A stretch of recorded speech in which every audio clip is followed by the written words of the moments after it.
Great Herbal Day. This is Dr. Herb Sister, and I'm coming to you today to just give you some good common sense mama tips on how to deal with your household, your children, your environment with the coronavirus.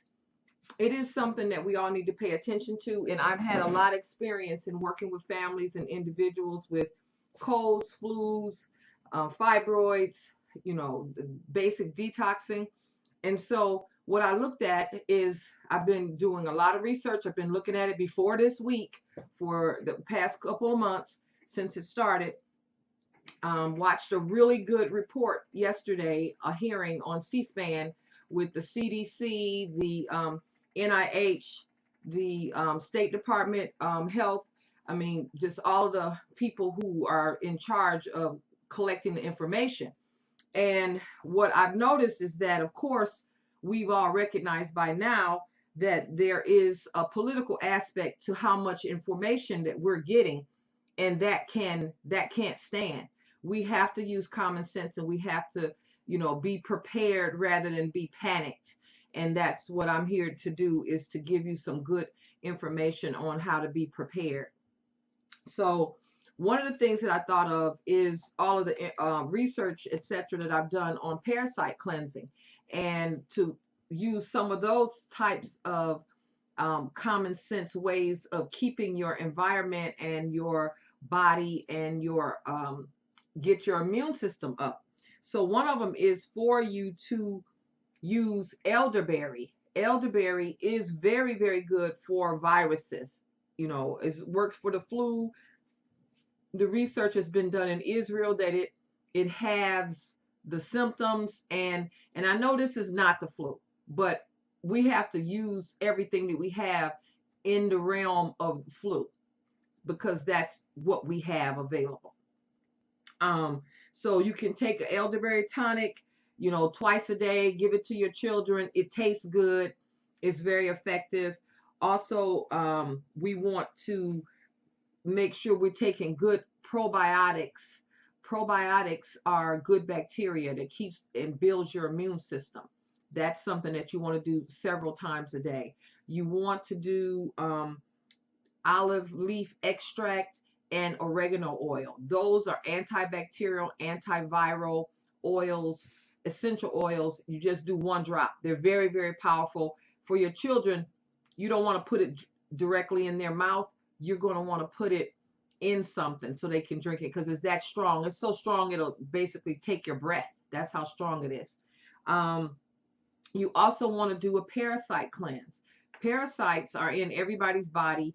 Parasites are yeast, and there are actually worms. Most people haven't done a parasite cleanse in forever because it used to be a tradition of our grandmothers for all of us to do parasite cleansing.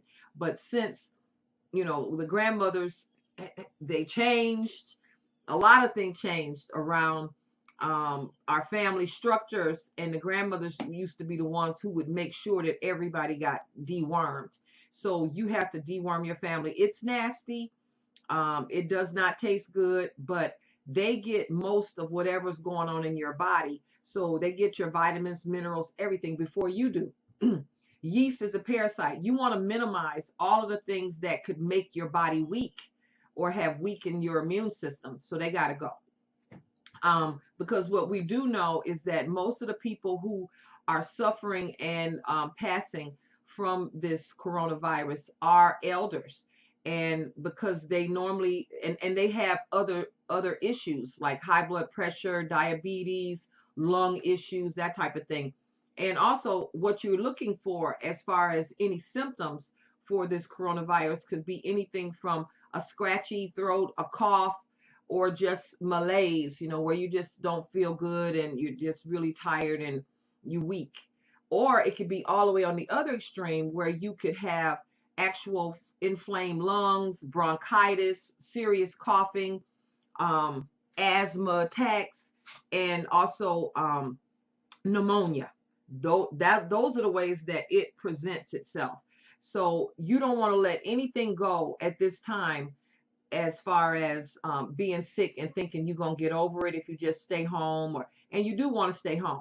but you do need to seek out medical attention. So number one, they can count you and know all the people that you've been in contact with if you have been exposed to the coronavirus. This is a highly, highly contagious um, disease that jumped from bats to humans because people were eating the bats, in China, in Wuhan. And China has stopped all of that wild animal eating. No, they put it as it is illegal. So whether people stop eating it or not is another thing.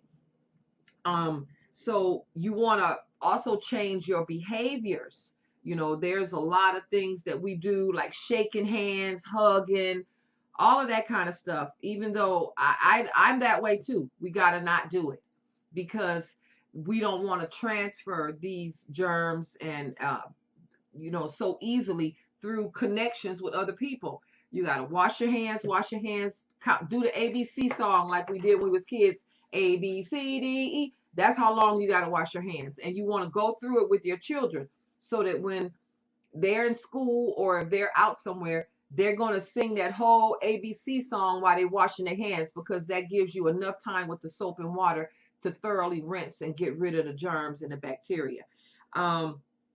You want to also look at cleaning your house. Now, we're getting ready to come into spring cleaning anyway. Spring is in a couple weeks. And the grandmothers, the elders, they used to clean the baseboards, all of the doors, the walls. I mean, I remember growing up having to wash walls. I mean, I know people now. I mean, if you don't want to wash them, just paint them. I mean, do whatever you can to eliminate what's on the surface, because what we found is that the flu virus, it lasts on surfaces anywhere from 24 to 48 hours, whereas this coronavirus, it lasts on surfaces for 9 days. 9 days is a long time, So you want to make sure you clean everything to start off in the way that we need to be going, and start off fresh with a good foundation. You need to be making sure that you clean the doorknobs, the refrigerator knobs, clean, your bedside table. One of the things you want to also look at is if you're the person who keeps towels hanging in the bathroom, don't do that. Use a towel one time, put it in a basket to go to the laundry room. I know people are thinking, oh, that's too much work. I got to do that much laundry. Okay, you could either do the laundry or you could be sick.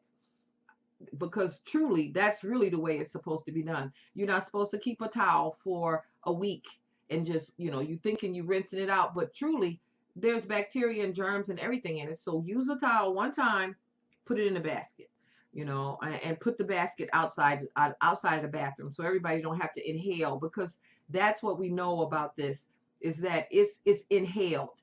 So you want to do like the grandmothers, and not wear your street clothes in your bedroom, in your house. You want to take your shoes off at the door. You want to, take your coat and all of that stuff, leave it at the door. Put, house shoes and a house coat and all of that for people to put on at the door. You want to, of course, clean your car. It is going to be an inconvenience to your regular lifestyle. So in thinking about how you're going to keep your family safe, don't think about, oh man, I got to do this. Yes, that's what we're going to do.